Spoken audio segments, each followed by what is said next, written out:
La mort est omniprésente. La plupart tentent de l'éviter, mais d'autres n'y échappent pas. Chaque jour, nous menons une guerre contre les microbes, les toxines, les blessures, les maladies et les catastrophes. Il existe un tas de façons de mourir. Le simple fait de survivre est un miracle. Car chaque jour de notre vie, 1000 morts insolites nous guettent.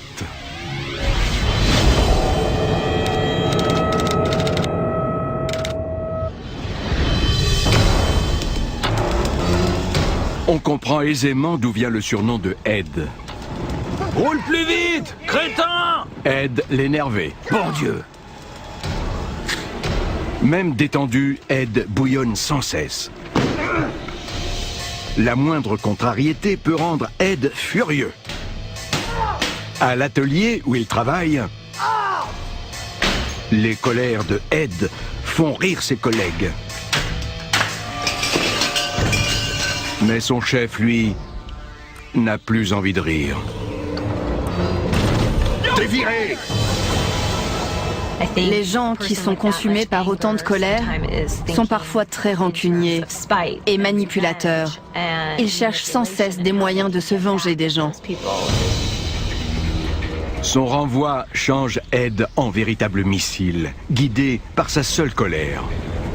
Sa cible toute trouvée, son chef, travaillant près d'une cuve d'acide chlorhydrique.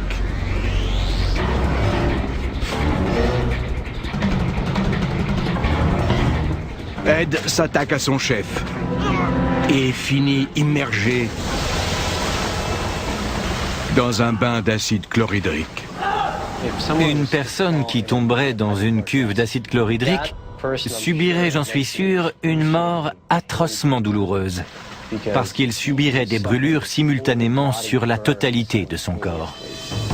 L'acide ronge rapidement la peau, fait fondre les globes oculaires et se déverse dans la bouche.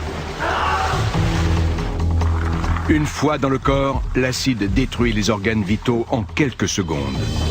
Il est sûrement entré en état de choc, non seulement à cause de la douleur insoutenable, mais également à cause de la quantité de fluide perdu et des dommages subis par l'organisme. Ce n'est pas seulement le dernier jour de travail de Ed. T'es viré! Sa rage bouillante et incontrôlable a fait en sorte que ce soit son dernier jour tout court.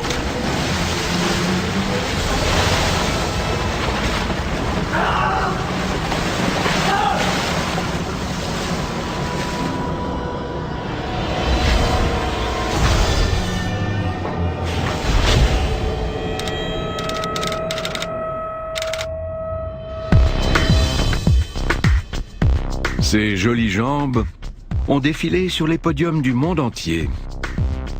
Elles appartiennent à Natasha. Natasha est top modèle. Mais en ce moment, Natasha n'est pas au top. Son quotidien est fait de valises et de chambres d'hôtel vides. Sa vie de glamour lui pèse. Le pire de tout, ce sont les régimes permanents. Dans ce milieu, si vous n'êtes pas mince, vous ne valez rien. Mais Natasha a un secret. Elle s'affame. Pire encore, elle est tombée dans un engrenage extrêmement destructeur, celui de la boulimie.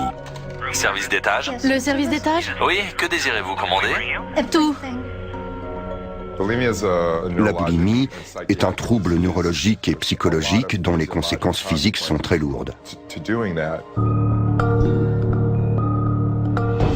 C'est devenu un rituel pour Natasha. À chaque fois, c'est une lutte entre l'amour et la haine de la nourriture. Mais au final, l'envie de tout dévorer l'emporte toujours. En se gavant littéralement de tous les aliments à portée de main, Natasha espère combler un sentiment de vide.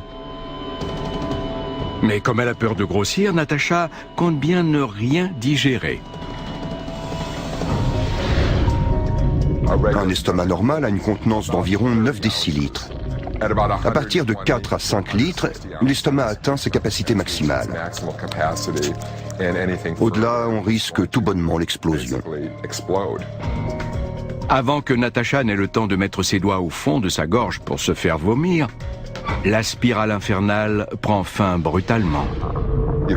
Toute la nourriture finit par se déverser dans le corps. Toutes les bactéries présentes dans les aliments commencent à se multiplier, et c'est la péritonite. Pour la plupart des gens, ce sera suivi d'une crise cardiaque ou d'une insuffisance rénale qui va ensuite mener à un choc septique et, pour finir, à la mort. Natasha a gagné sa vie grâce à son apparence. Finalement, elle en est morte.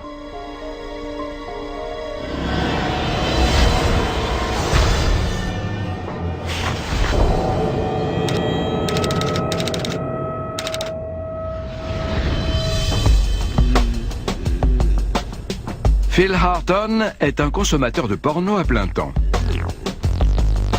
Il vit pour ça. Il n'aime que ça. Il ne lit que ça. Il en a besoin. Phil a de la chance. Son boulot au magasin de pneus lui permet de travailler et de s'amuser en même temps. On devient accro au sexe comme on devient accro à la drogue ou à l'alcool, simplement en surconsommant. Pour ces personnes, ça devient plus important que leur famille ou que leur travail. Et peu importe si ça finit par détruire leur santé, ils ne pensent qu'à ça, jour et nuit. Phil pense que son addiction est sans danger et il ne fait de mal à personne. Un jour, il s'assied avec le dernier numéro de son magazine préféré et un gros pneu de camion. Son pied est posé sur l'arrivée d'air, mais son esprit est déjà ailleurs. Un pneu est une bombe à retardement. Si vous ne faites pas attention, ça peut être dangereux, voire catastrophique. Ça peut vous tuer ou vous mutiler, vous faire perdre un œil, vous casser un bras, vous briser la nuque. La situation est simple. Qui explosera en premier? Phil ou le pneu?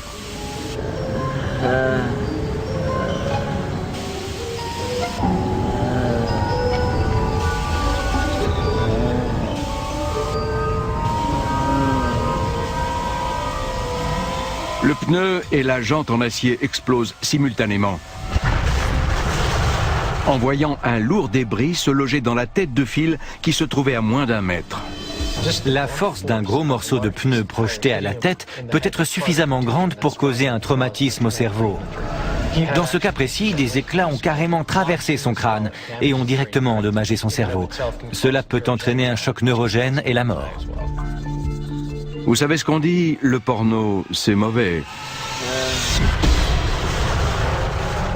Ça ramollit le cerveau.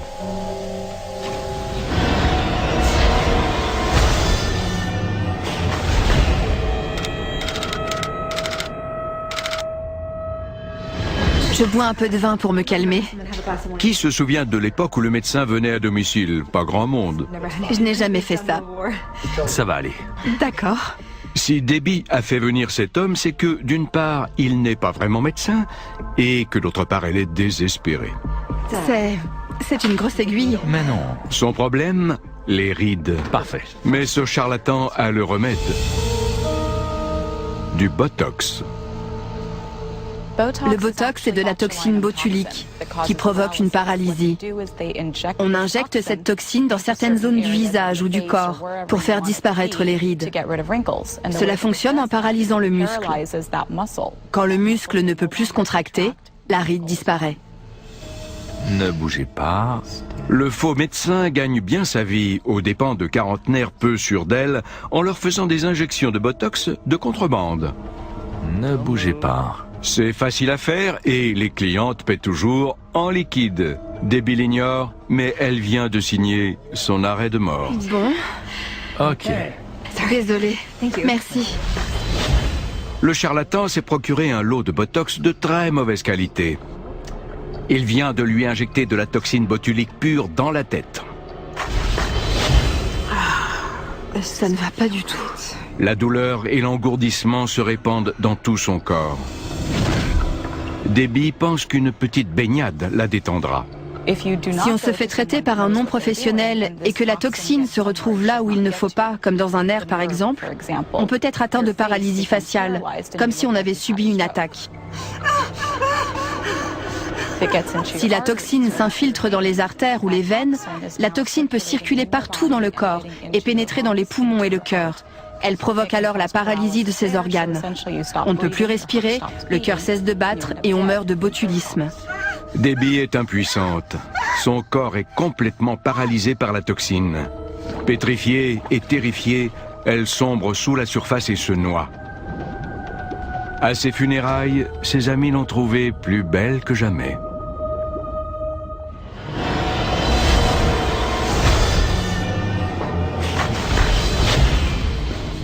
Dans un instant, deux crétins délirent avec du chocolat et finissent au paradis. Et quand ce médecin dit « penchez-vous en avant », il s'adresse à son infirmière. Je suis prête pour mon examen pulmonaire. Vraiment?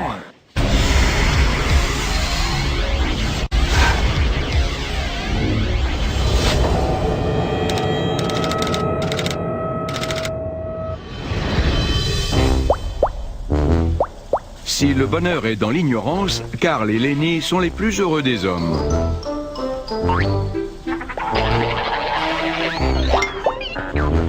Comment les décrire? Des imbéciles respirant la joie de vivre. La moitié de cervelle qu'ils se partagent est suffisante pour leur boulot d'aide cuisinier. Avec si peu de jugeote, ils sont prédestinés à mourir plus tôt que la moyenne. Carl et Lenny ont une idée géniale.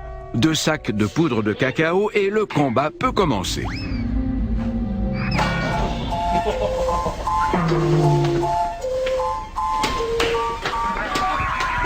Les deux idiots se bombardent de cacao sans aucune retenue.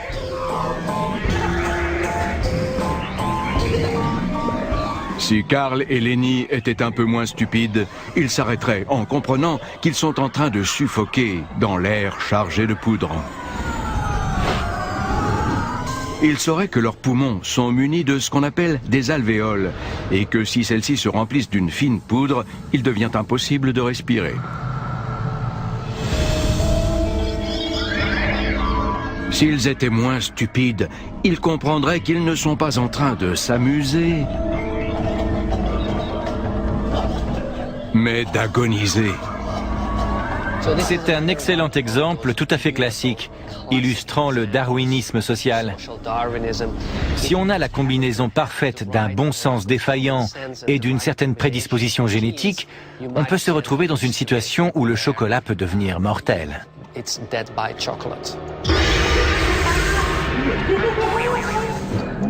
Carl et Lenny, 2 hommes aussi stupides que leur mort.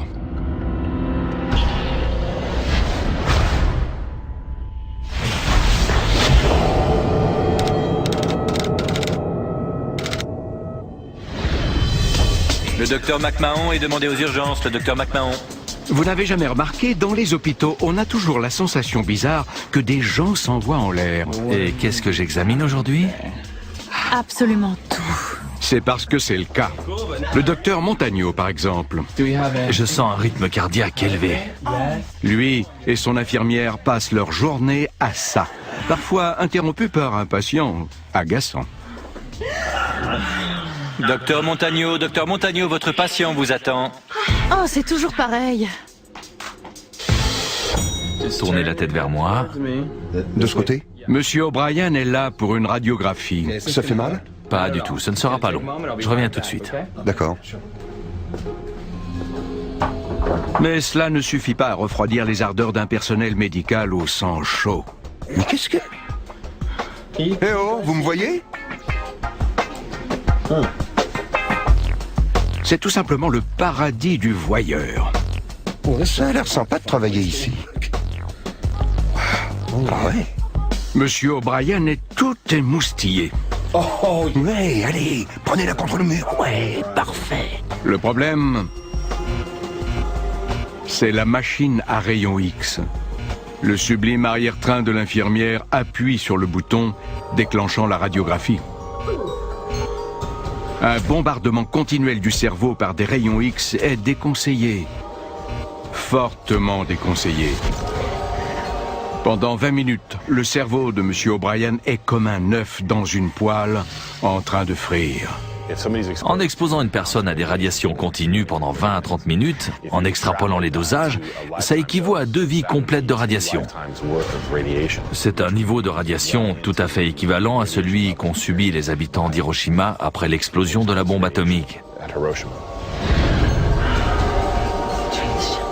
Le docteur Montagno et son infirmière ne se doutent pas qu'ils font cuire un patient. Jusqu'à ce qu'il soit trop tard. Oh là là! Que s'est-il passé? Oh mon Dieu! Je crois que... Va chercher de l'aide. Notre conseil, évitez les hôpitaux, sauf si vous êtes excité.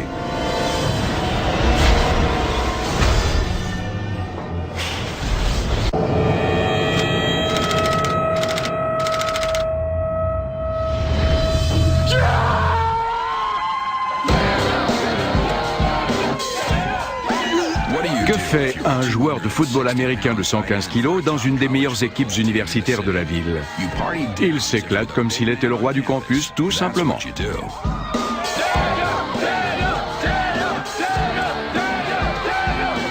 Y compris son entourage de supporters, tout réussit à Daniel.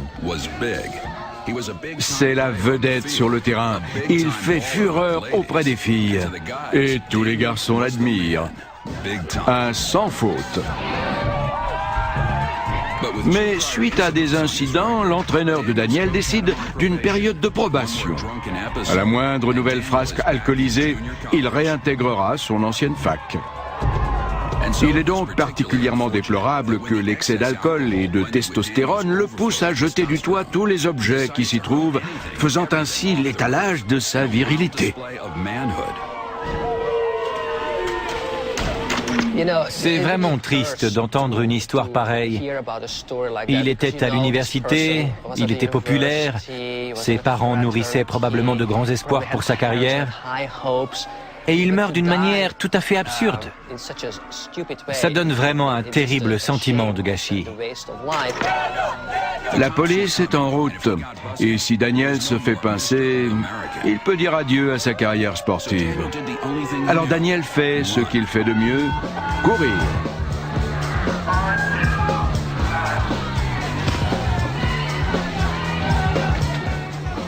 Mais il se heurte à un obstacle dans le couloir.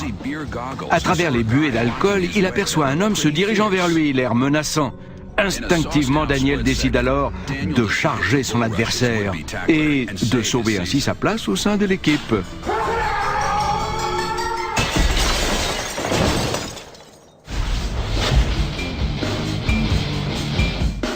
L'ennui, c'est que l'homme que Daniel a attaqué est son propre reflet dans un miroir. Avant même d'avoir le temps de comprendre ce qui vient de se passer, Daniel se vide de son sang, la jugulaire tranchée.